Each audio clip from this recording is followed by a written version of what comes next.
केरल राज्य के गांव में एक व्यापारी अपनी पत्नी और पुत्री चंद्रिका के साथ रहता था। गांव के सब लोग उसे गणेश सेठ कहकर पुकारते थे। गणेश सेठ ने अपनी पुत्री चंद्रिका का रिश्ता बाल्यकाल में ही निश्चित कर दिया था। जब वह विवाह योग्य हुई तो उसके विवाह की तिथि नियत की गई और विवाह की तैयारी प्रारंभ हुई।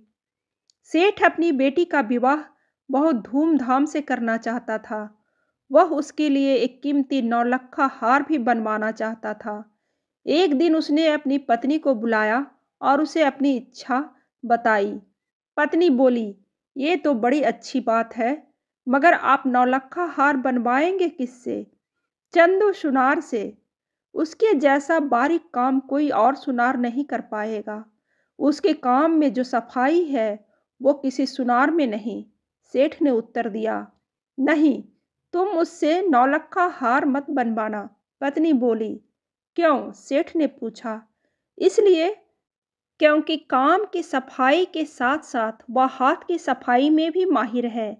मेरी सहेली रंभा ने उसे अपना 10 तोले का सोने का हार चमकाने दिया। जब वह हार वापस मिला तो बस 9 तोले का था। जानकी ने उससे मोतियों का हार बनवाया तो सारे मोती नकली निकले।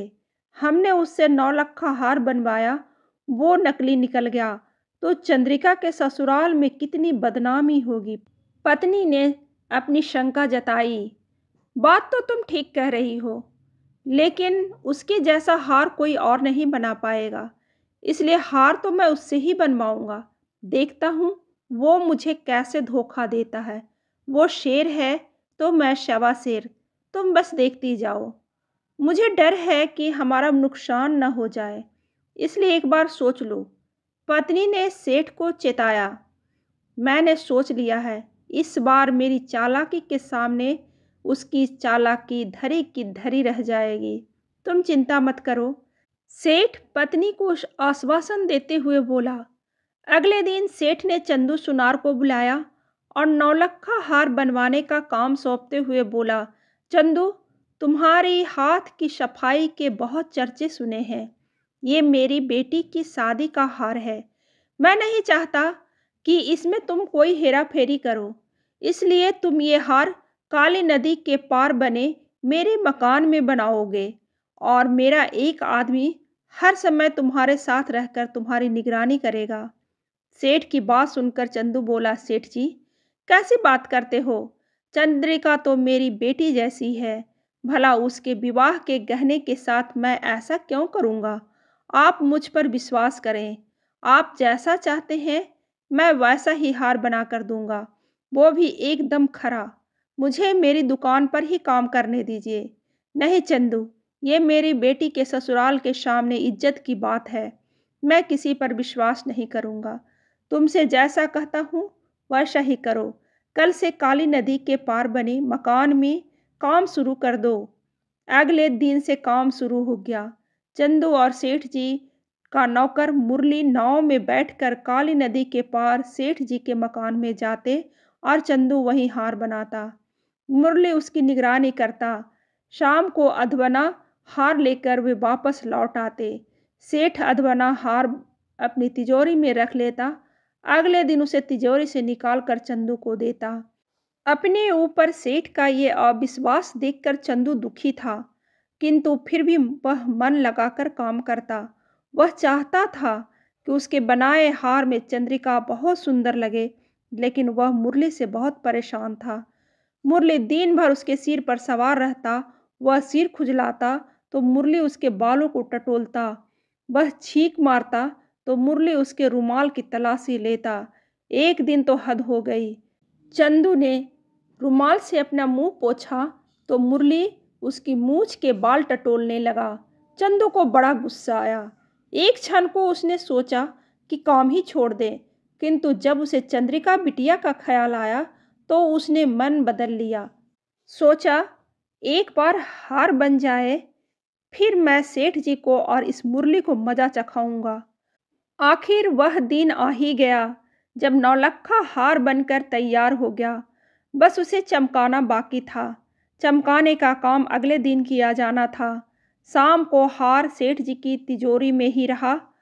अगले दिन उसे लेकर चंदू मुरली के साथ काली नदी पार करके सेठ के मकान में पहुंचा। उसने हार चमकाने का काम शुरू किया और दोपहर तक हार पूरी तरह से तैयार हो गया। चंदू ने हार को लाल रंग के मखमली कपड़े में लपेटा और एक डिब्बे में बंद कर नाव में बैठकर मुरली के साथ वापस लौटने लगा। सेठ को पता था कि आज नौलक्खा हार बनकर तैयार हो जाएगा। उत्साह में वह नदी किनारे पहुंच गया। चंदू ने जब सेठ जी को नदी किनारे खड़े देखा तो वह नाव से ही जोर जोर से हाथ हिलाने लगा। हाथ हिलाते हुए वह खुद भी इतना डोल रहा था कि नाव भी डावाडोल होने लगी। मुरली ने नाव को संभालने की बहुत कोशिश की, लेकिन नाव का संतुलन बिगड़ गया और वह उलट गई। चंदू और मुरली नदी में गिर पड़े। सेठ ने गांव वालों को बुलाकर बड़ी मुश्किल से चंदू और मुरली को बाहर निकाला। बाहर निकलने के बाद चंदू ने हार सेठ को सौंप दिया। सेठ खुश था कि नाव के उलट जाने और चंदू के पानी में गिरने के बाद भी नौलक्खा हार सही सलामत है। उसने चंदू को हार बनाने के पैसे दिए और घर चला आया। सेठानी हार देखकर खुश तो हुई, पर उससे कहीं ज्यादा अपने पति की चतुरता पर। गांव भर के लोगों ने सेठ की भूरी भूरी प्रशंसा की कि चालाकी में सेठ चंदू से 20 है। दिन गुजरे और वो दिन भी आ गया जब चंद्रिका का विवाह था। सेठानी ने नौलक्खा हार का डिब्बा खोला तो दंग रह गया। हार काला पड़ चुका था। वह सिर पीट कर रह गई। सेठ को बुलाकर हार दिखाया तो सेठ आग बबूला हो गया। उसने चंदू को बुला भेजा। चंदू आया और सेठ उस पर भड़कने लगे। चंदू सेठ को हार देता हुआ बोला, सेठ जी शांत हो जाइए। ये लीजिए नौलक्खा हार, आपकी अमानत। आपने मुझ पर विश्वास नहीं किया था, इसलिए मैंने ये सारा खेल किया था।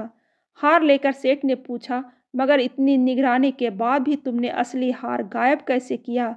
चंदू बोला, सेठ जी आपको याद है जिस दिन मैंने आपको नौलक्खा हार पूरा तैयार कर सौंपा था, उस दिन नदी में नाव उलट गई थी। सेठ, हाँ, वो मैं कैसे भूल सकता हूँ। बड़ी मुश्किल से तुम लोगों को नदी से निकाला था।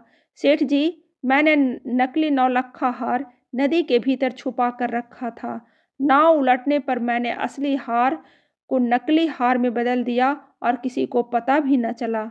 असली हार मैंने नदी में ही छुपा कर रख दिया था, जो रात को मैं निकाल लाया। आखिर सेठ को मानना पड़ा कि चंदू उससे कहीं ज्यादा चालाक है। कहानी अच्छी लगे तो लाइक जरूर करें और ऐसी ही कहानी सुनने के लिए सब्सक्राइब बटन दबाइए।